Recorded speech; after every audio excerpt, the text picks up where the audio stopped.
quote means is that some people drink deeply. That is, they take large draughts in their mouths from this river of knowledge. And it means that they take a lot of knowledge into their life, which they act upon, think upon, reflect upon. But others just gargle. That means they take a mouthful of water and they swish it around inside, and then they spit it out without swallowing. So they're not changed by the river that they're drinking from. Some people gargle the water from the river of knowledge as well. They receive the knowledge, but they spit it back out without taking into their mouths, tasting it, and swallowing it. I would like for us to tonight, in a relatively short while, to experience wonder at how God made music and made us that we might receive it and not just gargle, because I believe the first is the Imago way. When I was on sabbatical term at Cambridge University, my Old Testament professor saw me do a chapel about some of the work that I had done with listening and understanding art. And she wanted me to share it with the graduate and doctoral students who were there. So she let me teach so that I could forever say, I taught at Cambridge University. Yeah. But most significantly, we went in part of our sabbatical trip through Europe to find Caravaggio's. Now, I gave you your own picture to have. This was the one I was especially looking for. We went to the Cathedral of the French congregation in Rome, to the Contarelli. He was really the archbishop who commissioned the work from Caravaggio, whose name was really Michelangelo Merisi, for the Church of the French Congregation, San Luigi dei Francesi in Rome. And if you look at the next slide, that's my wife taking a picture of me before the picture that I talked with these grad students about. It is called the Calling of Matthew. Back then, you were not allowed by the church to turn a Bible character into wearing contemporary costumes, but somebody who lived during the time when Caravaggio was painting would have recognized those costumes. But we can see with the slightest bit of a halo that must be Jesus over there. And we see the light coming in and pointing really to the face of Matthew, who is receiving the gospel call. It's at a tax collector's table, and you see money at the table, but most especially, you notice that Matthew has turned and said, really, who? Me?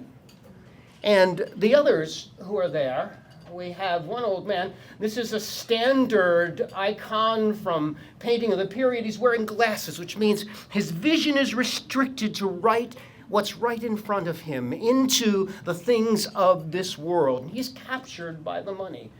And the other gentleman, if you look at it there, his head is in the darkness, and he's looking down at the money along the way. Not so Matthew, although do note that at the top of his hat there is still a coin close to his thinking. He's not won over yet. And actually, if you were to look at that picture, the right hand is Matthew's. Still has his hand half in this world and half out. But there are other things about this remarkable painting as we come back to the larger picture, and that is, look at the arm of Jesus. It has the red clothing, but do you recognize that from somewhere? Part of the trouble is that it's turned around a bit, but that is from the Sistine Chapel that is, I don't know, a half-hour walk away from where this chapel is. However, it's the reverse of the way Michelangelo painted it. Actually, the Son of God is pointing to Matthew, whose face is in the light, and he is receiving the new creation as Jesus holds out his hand. So we come back to the picture. You notice that a great deal of it's in darkness, the chiaroscuro, which is how Caravaggio painted, and many following him did paint it. But I want you to notice the hand of Jesus. He is pointing authoritatively, and he is saying, you, after me. That's what the Greek means. You, after me. Do you notice what Peter close to him is doing? He's mimicking the same point, the same shape of his hand, because he will be like the Church of Jesus, calling others to follow Jesus. Well, as we continue to finish, really, what is here in this picture, which you really can't see. You can't see it well. You can see it better in the picture that is on the insert. And that is between Peter's legs, we see the feet of Jesus. Remember what Jesus is doing? He's saying, you, after me. But you see his body? His feet are already turned away. He's already leaving, because Jesus knows that when he calls someone, they follow. Now that's just my introduction, really, speaking for one of the arts. But when I was finished speaking with the scholars there, educated, the smartest of the smart, but overflowing with the technology of our day, their question was, and they were clearly very taken by the painting by Caravaggio, the question was, but how do you do that? How do you come up with that? What's the trick so I can come up with a quick sermon illustration? Well, C.S. Lewis, who ended his career at Cambridge University, had to say this about how it is we look at art. From his Experiment in Criticism, one of my favorite books, he said this: the first demand any work of any art makes upon us is surrender. Look, listen, receive. Get yourself out of the way. It's about humility and patience. That's what the arts force us to be. We are patient at Imago in drinking of the river of knowledge, because we know that drinking deeply from what is good and true and beautiful will be worth it even the end. What is worth drinking in deeply will be worth the journey. But what I wanted to say to you, because Marta made me really do this, I want to talk to you about how music is different about the other arts. And I would like that you would come away with some sense of the wonder of what music is in the way God created it. And then beyond that, how he created us uniquely to perceive, to understand, to receive music. It's unique in many different ways. Let me show you one.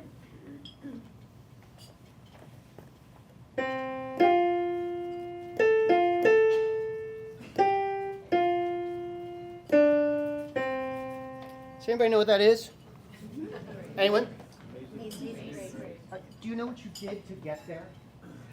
You may not realize it, but it's practically a miracle what has happened. I played 9 separate individual notes unconnected to each other. And your brains, from experience, put them together into a melody that you recognized. That is what happens every time when you identify a melody, a melodic line. Your brain has created a melody where there were separate pitches. But let me show you something else. You may recognize a part of the tune of Lo, How a Rose Ere Blooming by Vulpius, a German composer who died in 1615. I want you to listen to the melody. I can't tell you how many times music teachers lose their pitch pipes. It's humiliating, really.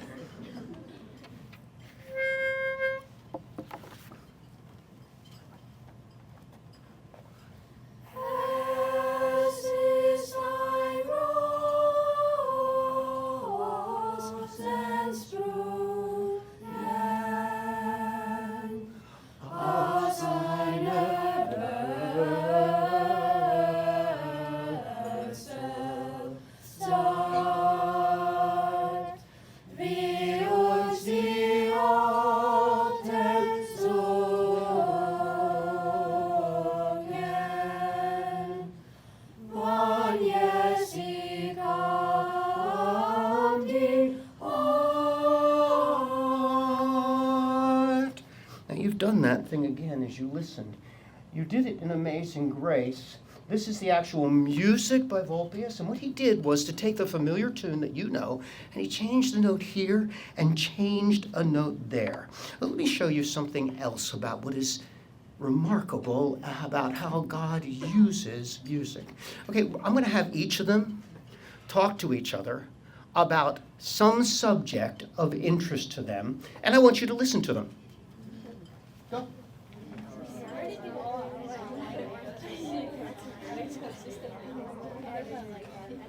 Thank you. It's like music class. So, what did you understand from what they said? Especially notable in Aida by Verdi, where you hear the king and the prince and the jilted queen and the lover of Aida. They all sing at the same time, but we're able to listen. So with the kind of ways that Vulpius changed it around, I want you to listen now and see what you can hear. If your German's good enough, you'll be able to hear it. But beyond that, just listen to how the different lines, because we once had a single line that we put together with our brains, and now, instead of a long line, now we're going to have the long line, but we're also going to now have stacking of notes because of the way Vulpius wrote it. It's absolutely astounding.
Several years ago, people discovered another thing about musical presentation that took place at a Holocaust remembrance.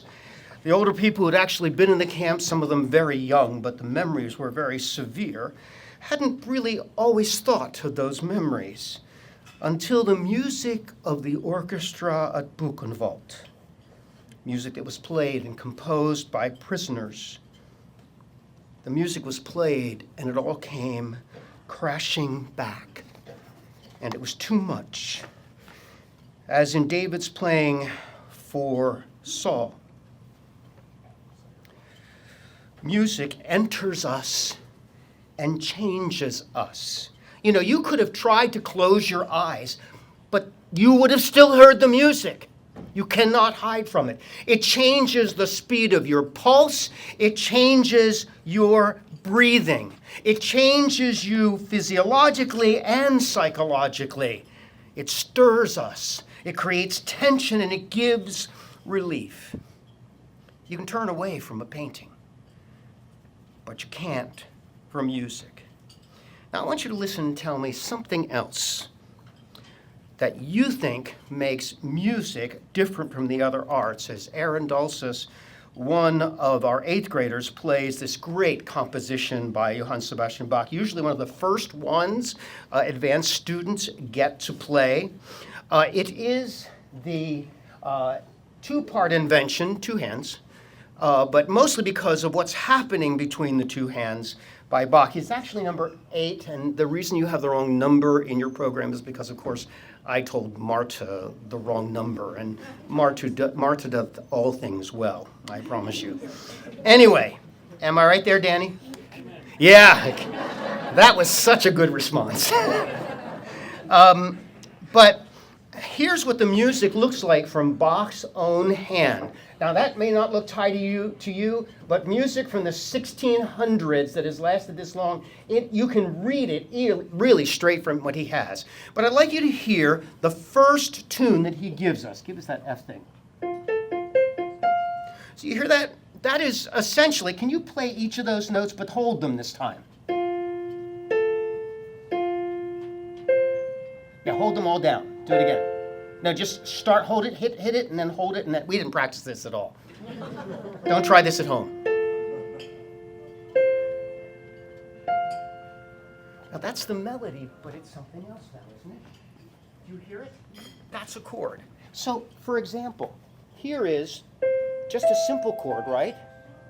But now I'm going to play the three notes together. You heard three notes, right? What do you hear now? You hear a chord. You can't separate them out. And Bach starts this melody knowing that that's how music works physiologically, that you will hear that chord until he changes it. Now there's another main theme, and that's the going down F. Exactly, just like that. So there are two themes, and you already recognize it as a melody, but here's what Bach's going to do. He's going to start in the right hand with that first tune, and then the left hand is going to come in later at the same time and create harmony. This is a marvel, not only of musicianship by Bach, but also the musicianship of Aaron. So, here's what I want. How is music different from the other arts on the basis of what you hear Aaron do? Think about everything present in the room.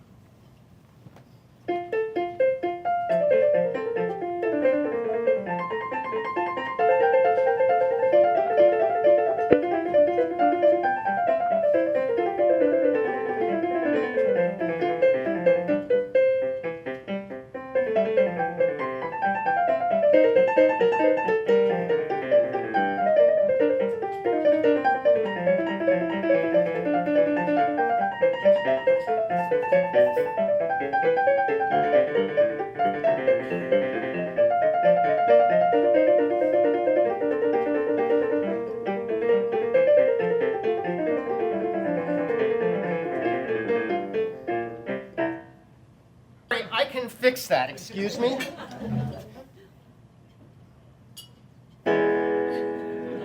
Oh, sorry. No. You had an expectation. Now, aside from the reality that I cannot play it that fast, and I was praying because I'm thinking, here's a roller coaster here. Aaron does this.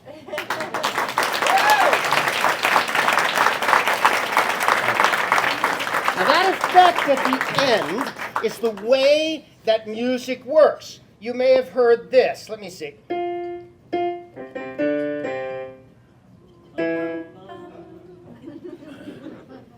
All right, I'll let you have it. Something there is in you that looks for resolution in music, and it does this in a way that you really can't see it other ways. What were the things that you heard that make music distinctively different? Anybody have one? Don't make me tell you. My students answer these things. It's in time. Yeah, thank you, Aaron. Yes.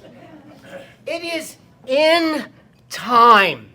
A new note is not played unless it's part of a chord until the one before it dies. Jeremy Begbie, one of my profs at Cambridge, said, tones give away to tones. Music is constantly dying, giving away. The next tone in a melody can only come if that last one stops being sung. You can stand and look at a painting. You can look at one of these artworks and you can stand there for a long time. And yes, your thought life changes, but guess what? It's not like music. That music's gone. It's gone past us. But it's taken us with it somewhere. It sets up expectations. So great composers play on our expectations, our physiological and psychological yearnings. They create dissonance. Like that. Brady Great Face.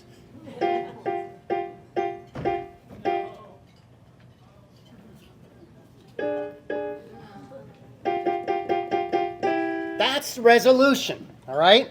So here's what they do. Number one, God made music for our comprehension, creating us with a gift too. Number one, collect individual notes into melodies. Number two, to be able to hear different lines played at the same time and to recognize them. Number three, to hear individual notes that create, therefore, a harmony. And number four, and this is really the last one, as Aaron said, thanks, I didn't have to fish for that. That was really helpful.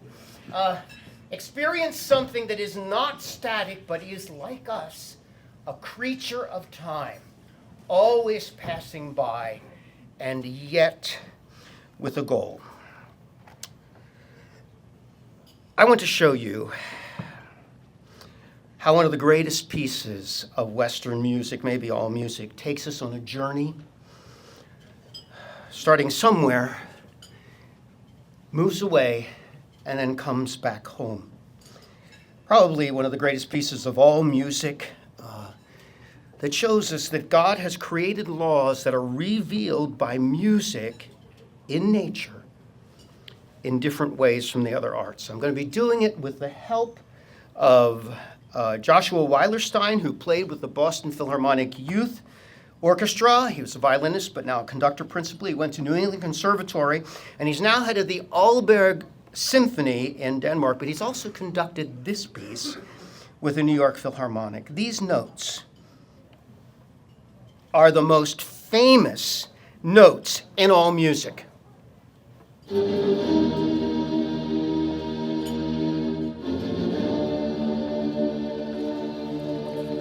Prove me wrong later. Beethoven's Fifth Symphony, there was nothing like it before Beethoven. One person said, this is fate knocking on the door. Now, I'm absolutely certain that's not what it meant, because it's one of his students who is known to exaggerate the truth to show his nearness to Beethoven. Another one of his students, Carl Czerny, who some of you may know from your piano lessons, was much more reliable. And he said, Beethoven said he was one day walking in the park in Vienna, and he heard the call of a yellow hammer bird. And it sounded like this. Now, if you know the piece, you already know how that fits in. Well, the first performance was pretty much a disaster. Amateur players, they made obvious mistakes. He yelled at them, and in front of the audience, started over again at the beginning. That's how to make your musicians really play for you. And I will do it at the show. Secondarily, Beethoven probably was forgotten for a year with this piece because it was so new, people didn't know what to make out of it. Every note of this beginning tune, says Joshua Weilerstein, who completely changed my thinking about this symphony. Every note of this opening throws us back into our seats like we've been run over by a truck. So I want to leave you, and I want you to grant me the patience, not me, but Beethoven, the patience that is due a great work of art. Yes, it's hard sometimes to make your way into it. I'm going to be speaking on a level at which everyone can understand. These guys certainly can. Can't tell you. But as you listen, I'm going to leave you a listening guide to this first movement. I'm going to maybe open the curtain for you to see what's going on behind it all. And I would say, drink deeply. The work is hard, but patience in great things is always rewarded. Let's listen to that opening again. I want you to know before we do that, the great composer and conductor, Gustav Mahler, playing this piece, the first night's rehearsal for 3 hours did nothing but these 8 notes. For 3 hours. Do you know what is missing? Listen to it again.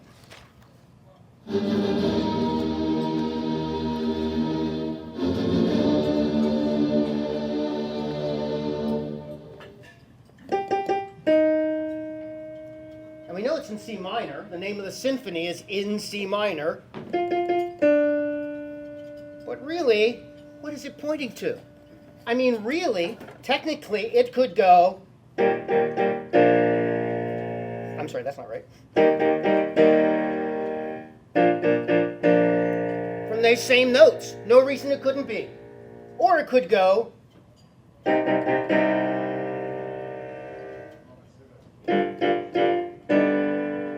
Could do that. Major, minor.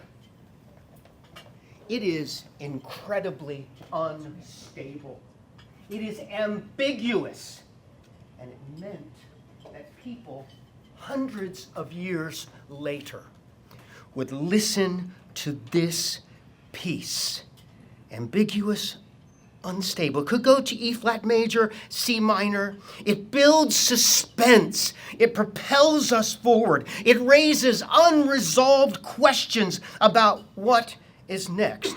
Except that if you know it, you know the tune all along was in those 8 notes. Listen to what happens next. Do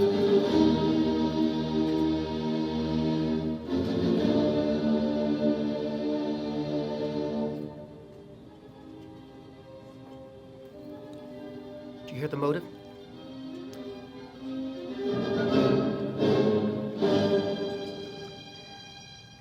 I would be sunk, by the way, without Nathaniel this evening.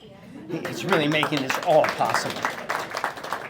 So what we don't hear in this is an ending as simple as shave and a haircut's to, but we do feel the tension. It doesn't resolve the way we feel it should. There's no grounding. We're not really stopping on a C minor chord. It's just this nervousness and instability and borderline manic energy. Listen to it.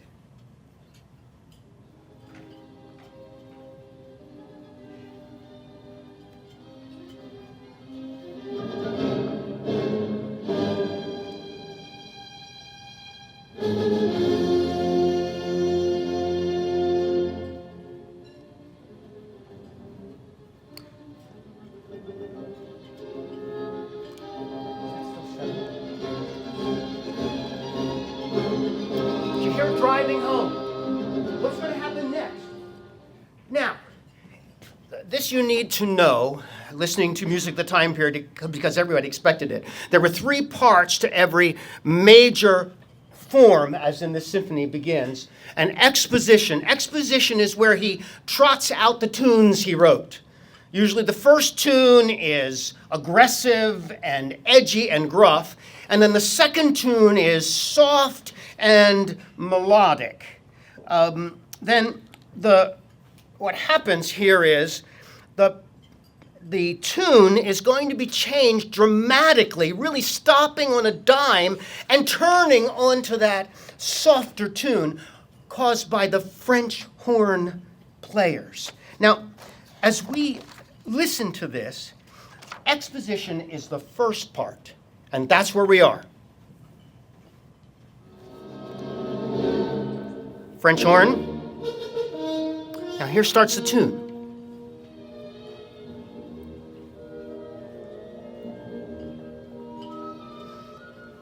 Now if I'm right, this symphony is not about fate knocking at the door, but with dissonance, with anger, how we respond to things we cannot change. I know none of you experienced that.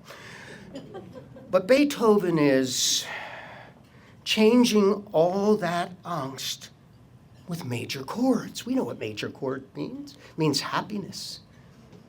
It means ease. It means delight. So has his battle against the hard things of life been won? Listen again for the hint of that first theme. Ba-ba-ba-bum, ba-ba-ba-bum.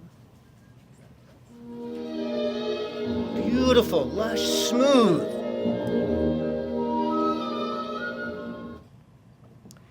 Now, normally after the exposition ends with a harsh melody and a soft melody, the composer takes both tunes and twists them and turns them around and flexes them in what is called a development. He's developing the potential in those tunes. And then finally we go back really to the exposition again where we started, and it's called, sports fans, the recap. It's called the recapitulation. And then finally we have an ending to really seal the movement. But then, after doing all that work in the exposition, he does the last thing we expect. He brings the French horns to take us into a key that we haven't heard, a key that isn't even in this galaxy of music, F minor. Hear that? So in the development, we're going to hear the gas that powers this entire first movement. Da da da da, da da da da. It keeps going and it doesn't resolve.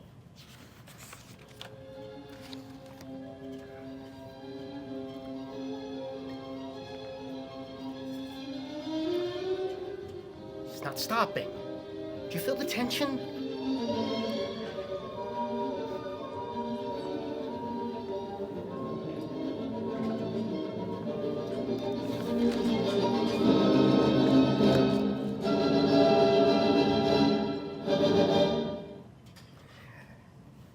He's tiring us out. And the orchestra, too. After all this motion, that goes on, we're going to get another shock. But first it gets softer and softer. And you can hear the orchestra go, see if you can't tell.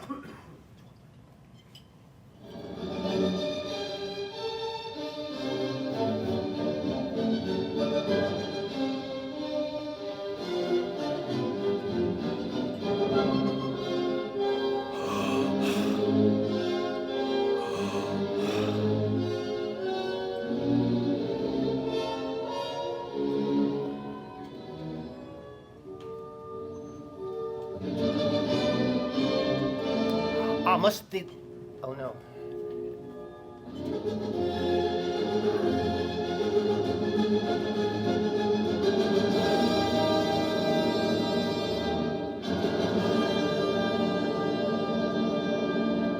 And we're to the recap. We are back to the beginning tune, that motif that started. And in this battle against hardship, we've gotten back home, but it's not really home again. You know, when you go away to college and come back, it's not really the same, is it? When every time you leave home and when you come back, it's one of the things about this year's show, Wind in the Willows. Rat is looking for his home. He had stayed with Mole for a long time, but he yearns to get back home. But when he gets back home, it's not really the same because he has changed. And that's what happens with the exposition. Development changes, and though we're hearing the same music, it's we who have changed.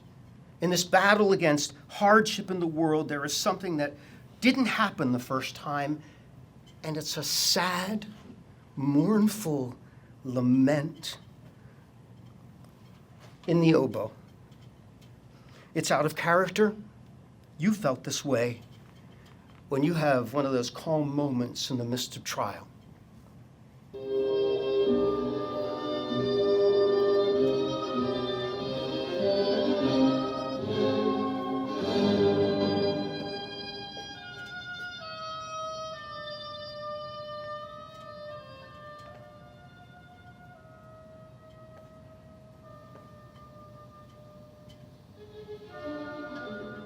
And then it sounds suddenly as if we're coming back to major. Did you hear it? Here we go. Home. Relaxed. Yay! Finally!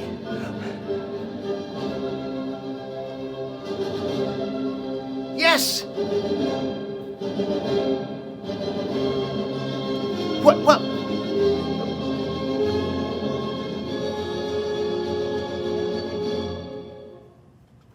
We thought the battle was won. And a hint of something coming that's not here yet.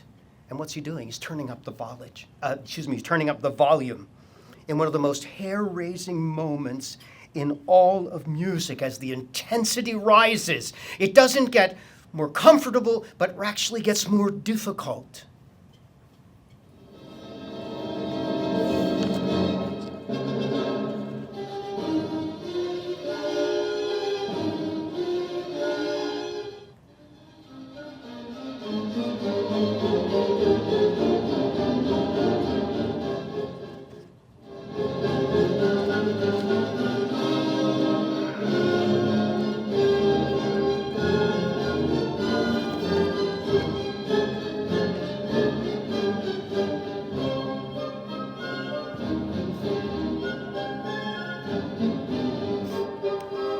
Where's he going? Don't make me listen to hard things.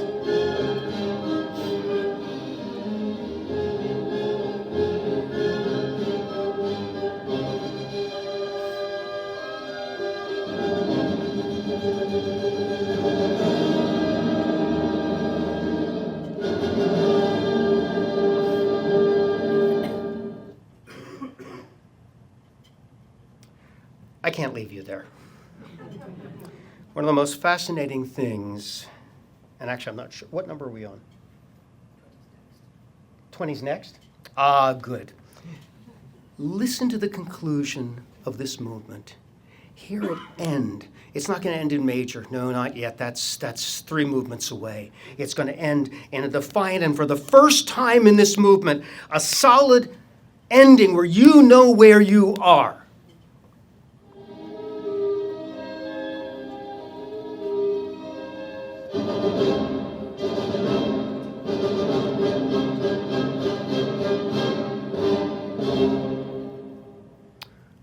And now I really can't leave you there either. When I was in high school and first planning on studying music all those years ago, this was the place that I listened to again and again, because I listened to the tension rise, and then I heard it burst into a major, triumphant chord. Beethoven does 4 things that have never been done in music history, leading in from the 3rd to the 4th movement. Number 1, he starts with a pianissimo that is softer than anything had ever been played before. The mark was never used by anybody else before Beethoven. Softer than anything played before. Number 2, he goes straight ahead without a break between the 3rd and 4th movement. Happens all the time now, never happened then. He goes from minor into major. Happens all the time now, never happened then. And then he added instruments that nobody really knew. At this last movement, landing in major, he gives trombones. Dave, here it is. Yeah, but as you have sat through the entire rest of the symphony doing nothing, right? It's true. Meditating. He adds the contrabassoon, and he adds the piccolo. Now I want you to listen how he ramps up the tension as he is going to bring it home, because we've been waiting for this C major chord all the while. Give us that sense of relief. Listen to it. There's that motion.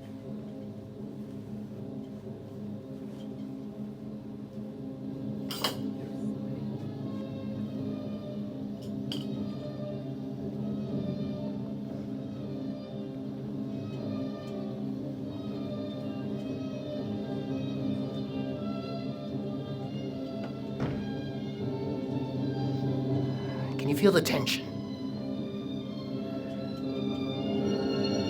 And here comes the release.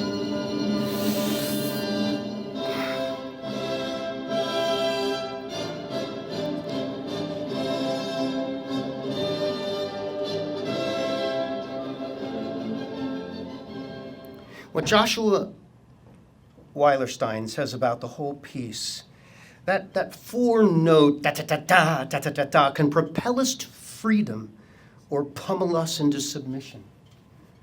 Beethoven, he says, is reminding us that the struggle and the victory are 2 sides of the same coin.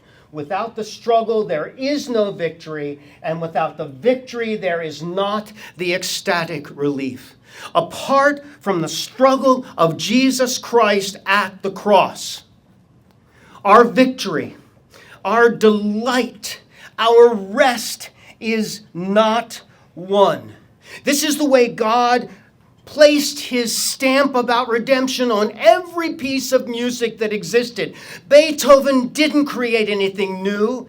He was writing the way he had to for people to feel what was already in them. That's the way God made music to work. Because music, like all art, says something that is true about the world God has made and the salvation he has prepared and which will come. Things are hard now and sad, and there is loss, but we come through it, all of which is used to propel us toward that future. Every piece works that way or points to it. The Apostle Paul, Philippians 1:23, my desire is to depart and be with Christ, for that is far better. 2 Corinthians 5:1-4, for we know that if the tent that is our earthly home is destroyed, we have a building from God, a house not made with hands, eternal in the heavens. For in this tent we groan, longing to put on our heavenly dwelling, if indeed by putting it on we may not be found naked. For while we are still in this tent, we groan, being burdened, not that we would be unclothed, but that we would be further clothed, but that we would be, so that what is mortal may be swallowed up by life. Philippians 3:20-21, our citizenship is in heaven, and from it we await a Savior, the Lord Jesus Christ, who will transform our lowly body to be like his glorious body. That's what is coming. The end of the Beethoven Fifth is a model of it. Romans 8:18, a model that is in you because God has placed it in you. Romans 8:18, for I consider that the sufferings of this present time are not worth comparing to the glory that is to be revealed in us. Beethoven just signaled it. And he wrote because the same thing was in him that is in us about what is true about the world. You'll find that you have that on the other side of the painting. You have Amazing Grace, and in a moment, and I do mean a moment, we're going to stand. I don't know if this is going to work. It may. I want you to listen and notice something else.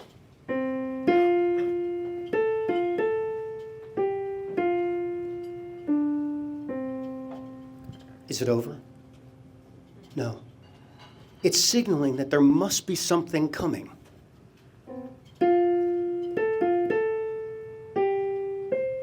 Well, we've reached a resting point, but is that the end? Now we have two sections that signal further ahead.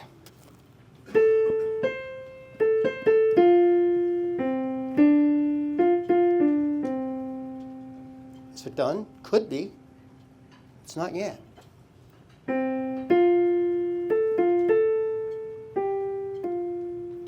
Every time you sing a song where you make it to the end and you land on that final note, you are living out God's promise of redemption.